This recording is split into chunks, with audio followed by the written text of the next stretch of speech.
دمدیا PKK yani ev çend salı nesekniye.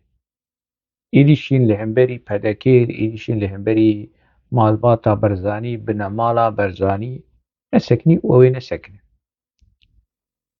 PKK dema pesnê malbata Barzanî bide gelê Kurd guhdar bikin. PKK eger pesnê malbata Barzanî da naz bikin ku malbata Barzanî şaştiyên gelekî mezin kiriye. Şaştiyên gelekî mezin û xeteriyekî heye li meydan. Ne mesele yekîtiya Kurda ku Kurd gihaştin ev na. PKK pesnê kî bide? Pesnê Talibanî niha dide naz bikin ku malbata Talibanî ji rê derketin û çûne. PKK eger pesnê Mesûd Barzanî pesnê PDK da demekî PDK û Mesûd Barzanî ji rê derketin. Eveya ez dibêjim. Ez dibêjim PKK pesnê kî bide naz bikin ku ev kesêhan ji rê derketî. Xem nake. Ji ev êrîşên ehmeq, ev êrîşên bi kirtî, ev êrîşên bi nezanî hûn êrîşî dikin biçekî bi eqil bi êrîşî bikin. Dime ew li ana fêdît. Yani dema ku êrîşekî yan jî rexneyekî ji medya Amerîka a kapîtalîst a modernîte li hemberî PDK ya li hemberî rêveberiya hikûmeta Herêma Kurdistanê werî kirin a dibe belge. Wê çaxê dibe belge. Çê nabe ev Amerîkayê û azadiya ramanê û azadiya çapemeniyê.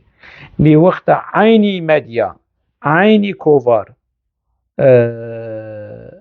werin rexne li PKK bikin na ev komployê û ev şerê taybet û ev CIA û Gladyoyê û MİT û nizam çi û kerafî. A wê çaxê dibe yani bi vî mintiqê hanê. Eger rexne li PDK bike serçava bravo. Eger rexne li PKK bike wey nizanim çi.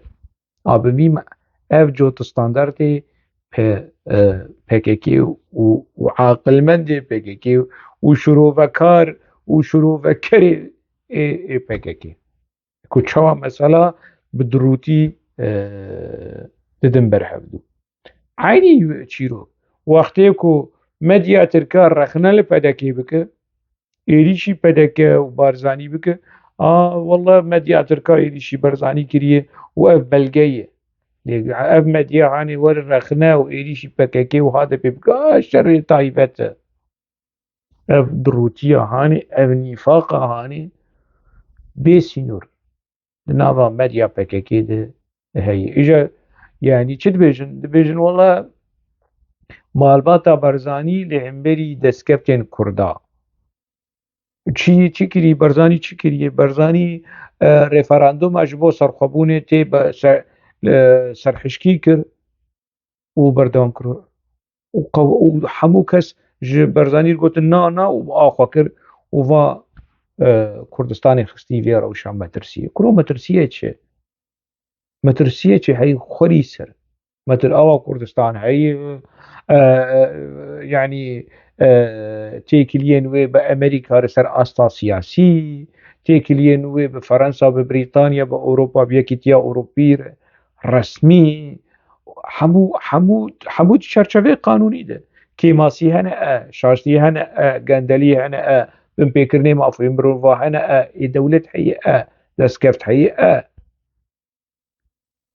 Yani ji PDK dixwazin ku hevbendê PKK Yekîtî Niştiman Kerkûkê firot wê PDK bikin berpirsiyar. Çi wela di referandumê de israr bû kurwerî di referanduma serxwebûna Kurdistanê israr bû. Hûn diçin vê dibînin. Hûn çima nabînin bêbextî û xıyanetiya yenekê û firotina yenekê bi heşda şeعبî re?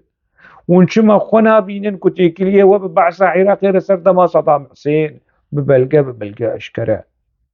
Eşkere hîna ji salê nûtî. Ji salê nûtî û nûtî yekê hûn ajanê istixbaratê Sedam Hüseyin bûn. PKK.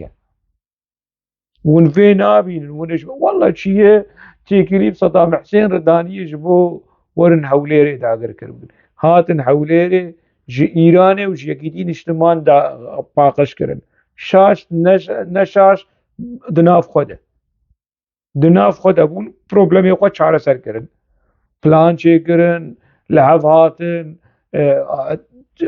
روپلين كيفن دانين الباشا وني وهرن وورن بحصا في مثلا يا ناخذ قبحت ايكو وكري بالرجيم ايراني ره بالرجيم حافظ صدره بالرجيم صدام حسين ره بالميتا تركاره بيجي تميره نايقوتن ناخذن سركسي ناخذن وين يعني دنافا كارو واري قريجية دهاتني يعني جافزينه سر خلكي ناخذن يعني مسعود برزاني تشيري مسعود برزاني قلت ازنا بوشمانم واصرار كر وبردوام كر وريفراندوم بسركت هيزن نافنتوي لهمبري بدركتن اف كومبلو نافنتوي اف كومرا كاربيش كومبلو نافنتوي لهمبري بريارا سرخبونا كردستاني اف نال همبري ابو نال همبري وما جيش كريه بي مسعود برزاني قلت اس بوشمانم نا قلت والله اصلي بورينيش دايكن كشتين عراقي خاصم نا ليبرون جيلي كرد خواست جبر سري نافخوي مسعود برزاني ليبرون جيلي كرد خواست جبر قربانيين شر نافخوي ادنا برا يكيتي و بارتي د PKK و بارتي د ايفن سروكين كردا اي راستقينا ايفن شو قيسا ناكوكي هبه شو قيسا تشيبيني هبه شو قيسا رخنال سر كاك مسعود برزاني هبه ليه دروج طنگ ده ميرك خودي هلوسته ميرك خودي جامير خودي هلوسته كي كردواري بالجسارت نوك آبوي والبر زنداني دايكا متركي واستخاصم خصمت الدولة ترك بكم ناخفنا نوكي باككيا و كو 20 سال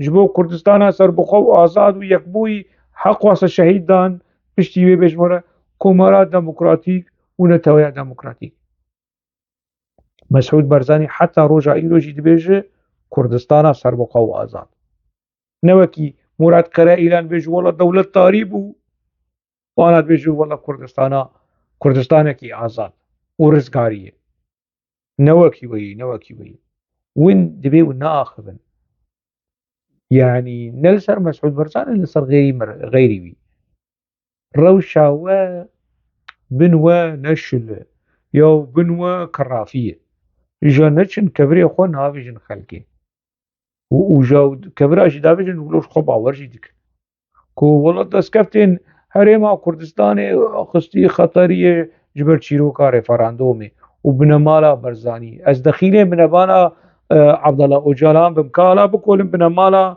عبد الله اوجلان شد بنويدي يجبو كرد وكردوارية چكري كان بكولنش بري آبو ام آبو وكي سروكا كي كردا بحسب لي بري آبو بنمالا عبد الله اوجلان جبو كردايتية چكري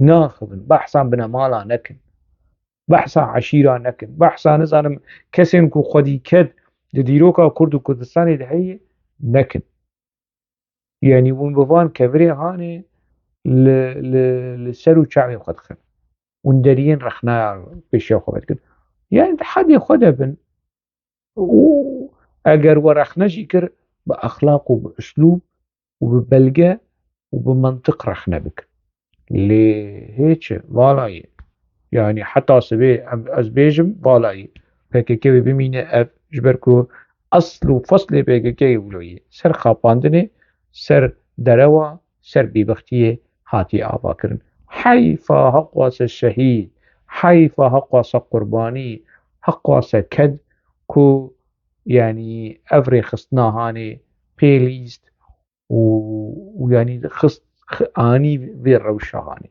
آني في قناغة